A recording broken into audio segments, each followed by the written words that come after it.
All over the world, the development of rivers has always been part of man's progress. His conquest of rivers and his improvement of them for his own use, demonstrated by the rivers of our own West. Let's consider the 4 main rivers of the Pacific Slope to see for ourselves how important they are and how they have been made useful to the people of the western United States. In the Northwest, the Columbia River has played a vital role in the development of Washington and Oregon. The Sacramento and San Joaquin rivers are equally important to the great Central Valley of California.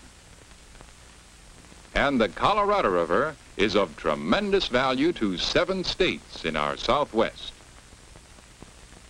Starting with the Columbia, let us look at each of the 4 rivers. The Columbia, 5 miles wide at its mouth, is deep enough to carry big ocean vessels upstream for a distance of 100 miles.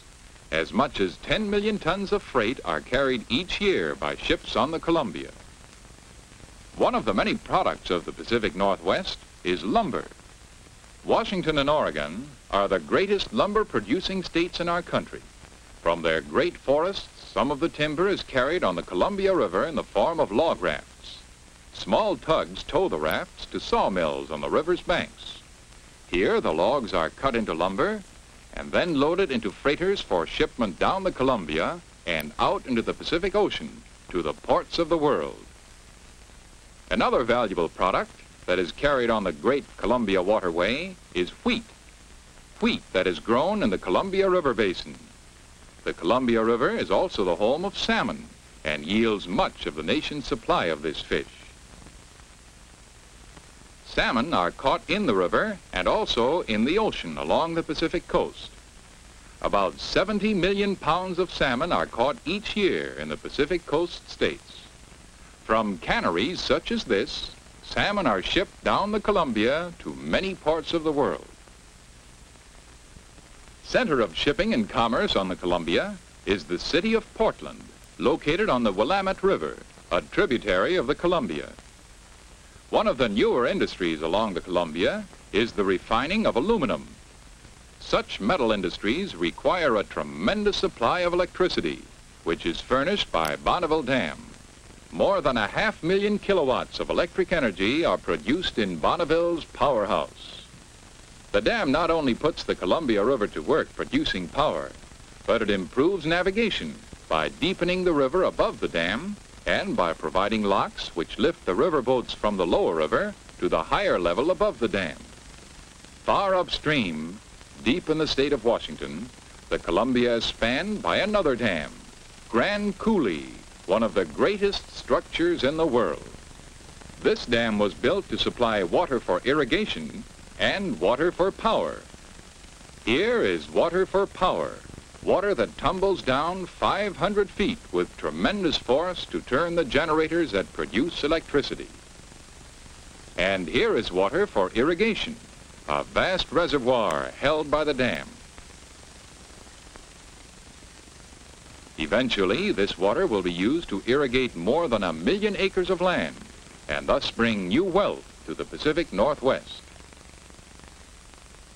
Irrigation is the principal purpose for which man has developed the Sacramento and San Joaquin rivers in the great Central Valley of California. The land in the Central Valley is fertile, but it needs water to make it productive. To supply this water, 2 great dams were completed in 1944. One of these is Shasta Dam on the headwaters of the Sacramento River. Some of the water held by this dam comes from the slopes of Mount Shasta. Although its main function is to store water, Shasta Dam provides flood control and is a source of electric power for the people of the valley it serves. The other dam in the Central Valley is Friant Dam on the San Joaquin River. It supplies water to the southern half of the great Central Valley. From the dam, the precious water of the San Joaquin River is carefully distributed through a network of irrigation canals. Booster stations pump the water to higher canals, and control gates regulate the flow into smaller canals until the water finally reaches the fields. 2 million acres of land will eventually benefit from the Sacramento and San Joaquin river systems. Not only have these two rivers made the Central Valley of California a region of agricultural wealth, but they are also used for commerce.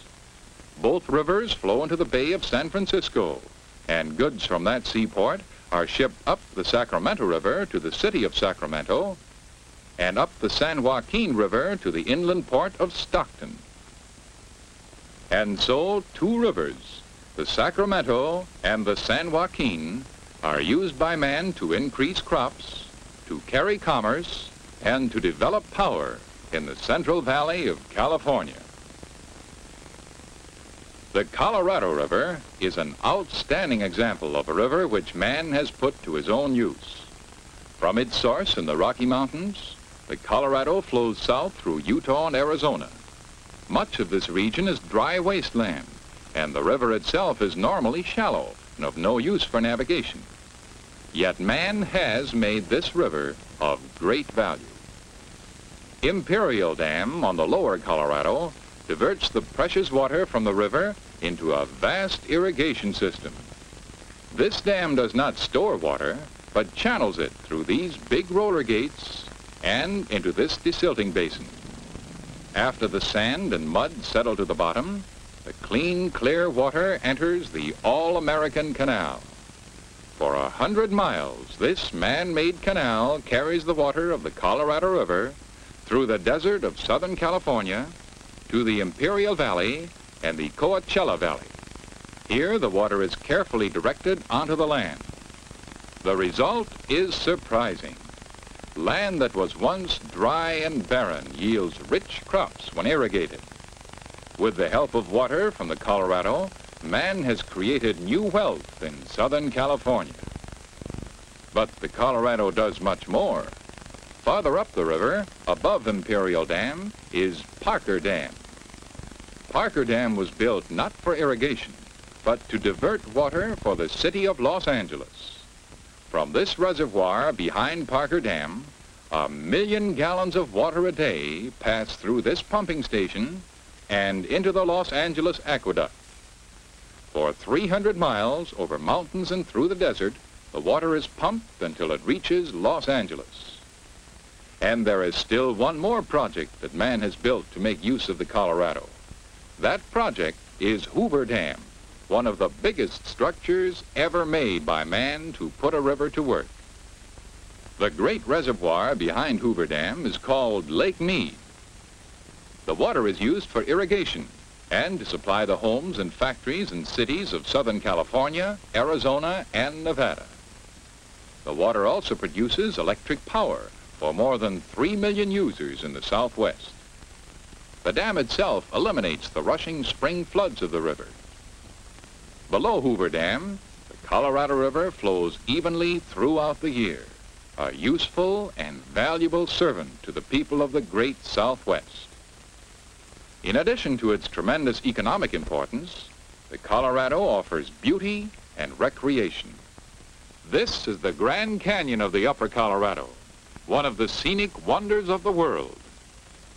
This famous canyon is another asset of the Colorado, one of the most beautiful and useful rivers of the Pacific Slope.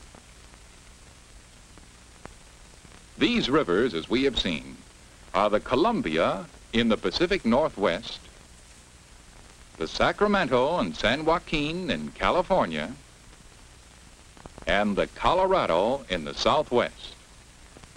The Columbia, you remember, is a wide, deep river that carries ocean-going ships. Navigation on the Columbia is improved by Bonneville Dam, and electric power for the Northwest is supplied by Grand Coulee Dam. In California, both the Sacramento and San Joaquin rivers are used for shipping, but remember that they are more valuable for irrigating the great Central Valley of California.